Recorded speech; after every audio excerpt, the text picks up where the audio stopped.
Hello and welcome to week 2 of my City Hall diary. It's been quite a busy week this week. The big sort of official order of business was mayoral question time, which is Thursday coming. We had to get all of our questions in over the last week, and I've put in 28 questions actually.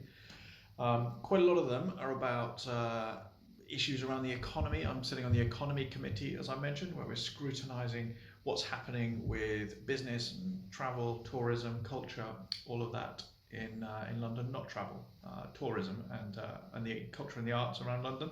So I have a lot of questions that I've put in, trying to understand exactly what the mayor's trying to achieve, because he's put out lots of ambitious plans about what he'd like to do, but they're quite vague.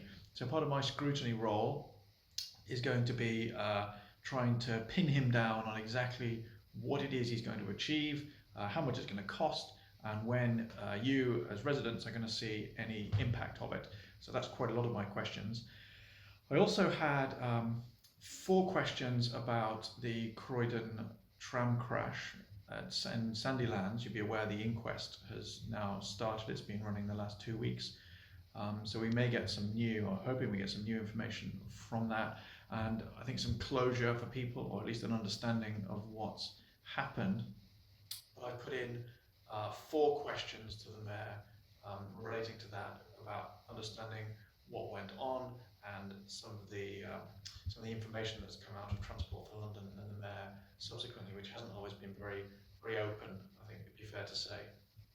The other thing I've been doing this week, so one of the first things actually that I tried to do, that I set out to do as soon as I was elected, was to reach out to all of the 5 MPs across the 2 boroughs and the 2 borough leaders. So it's a bit of a political mosaic, because we have 3 Conservative MPs, 2 Labour MPs, a Labour council leader and a Lib Dem council leader.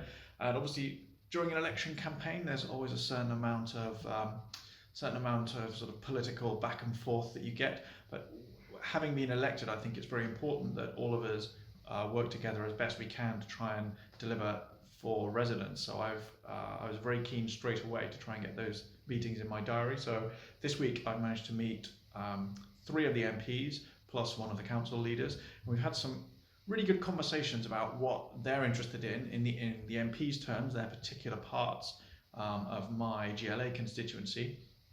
And also met Hamida Ali, the leader of Croydon, about what she wants to see happening in Croydon, which I think we actually share quite a lot. One of our concerns is about Croydon Town Centre, how we can get that back up and running, how we can get whatever is happening with Westfield. I think we have a concern that even if that goes ahead, which I hope that it does still go ahead, it would be some time, years really, before you see the impact of that. So we want to see what we can do in the meantime to actually get some productive use out of that big area of the centre of Croydon.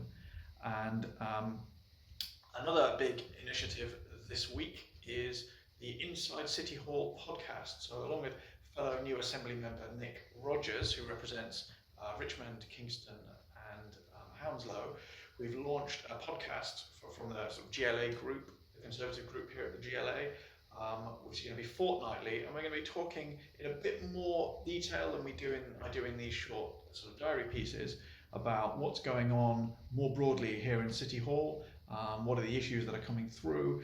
Also give us a chance to discuss and think about those issues in a bit more detail, and we'll also be getting guests on from within City Hall and maybe across London to talk about some of those issues. So if you're interested in hearing more about what's going on here and some of the issues affecting London, if you go into Spotify or Apple Podcasts or your favourite podcast app, if you search for Inside City Hall, you should find us there. As I say, we'll be coming out roughly fortnightly. And then finally, 2 other issues that are quite that have come up in the last week.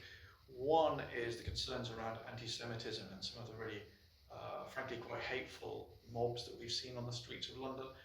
Those have been very concerning to all of us, but particularly our Jewish community.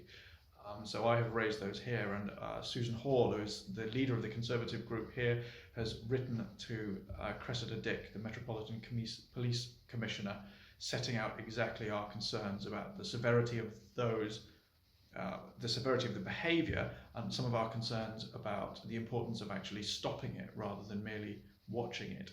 which I think sometimes it feels like the police are doing. And then finally, on a slightly brighter note, some of you may be aware of Park Run, which is a volunteer-run, free weekly 5-kilometre run. And this has been going on for many years, but of course been paused during the last year in lockdown. And it came to my attention that although we have several of these across Croydon and Sutton, we have one in Nonsuch Park, one on Roundshaw, which straddles the two boroughs, one in Lloyd Park, one in South Norwood. Came to my attention that these park runs actually couldn't go ahead because they were waiting for permission from the landowner, which in several of those cases is one or other of the two boroughs, in fact all of those cases. So what I've done is write to the chief executive of both boroughs, explaining to them why it's important that this free weekly park run event can resume, and giving them a bit of a nudge to get the landowner permission through to Park Run so those events can resume. They already had permission before, but they had to be paused through COVID. I want to see them back up and running. So that's what I've been up to this week in City Hall. I'll speak to you next week.